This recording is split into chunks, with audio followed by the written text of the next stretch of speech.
2 ദിവസമായിട്ട് നല്ല പനിയായിരുന്നു. ഇന്നെന്തോ ഒട്ടും എണീക്കാൻ പറ്റാത്തോണൊക്കെ ആയിപ്പോയി. എന്തായാലും അമ്മ രാവിലെ വന്ന് വിളിച്ചത് കൊണ്ട് എഴുന്നേറ്റ് മേലൊക്കെ കഴുകി വൃത്തിയായി.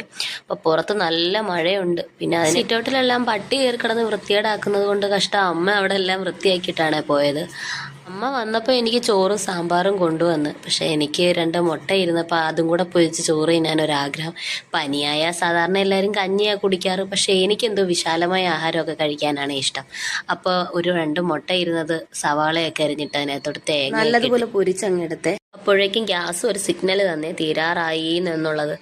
എന്തായാലും ഓടുന്നവർ ഓടട്ടെ. നമ്മളെന്തായാലും മുട്ടയൊക്കെ പൊരിച്ചപ്പോഴത്തേക്കും ഞാൻ ചോറൊക്കെ വിളമ്പി. പിന്നെ വേറെ ഒന്നുമല്ല, ചോറ് അങ്ങോട്ട് തിന്നുക എന്നുള്ളത് തന്നെ ലക്ഷ്യം.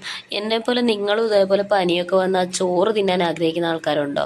എനിക്ക് കഞ്ഞി ഒട്ടും പറ്റത്തില്ല, പ്രത്യേകിച്ച് പനിയായിട്ടിരുന്ന. അതിൻ്റെ കൂടെ എന്നെ വേദനിപ്പിക്കാനായിട്ട് എൻ്റെ താടിയിലും മൂക്കിലും തെറ്റിയിലൊക്കെ ഇട്ട് ഒരുപാട് കുരുപ്പുകൾ കഴിക്കാൻ നല്ല പാടാണ്. പക്ഷെ എൻ്റെ ആഗ്രഹത്തിന് ഉണ്ടാക്കി വെച്ചുകൊണ്ട് ഞാൻ മൊത്തം തിന്നിട്ടാണ് ഇരുന്നത്. അപ്പോൾ അടുത്ത വിശേഷമായിട്ട് അടുത്ത വീഡിയോ കാണാൻ. ടാറ്റാ.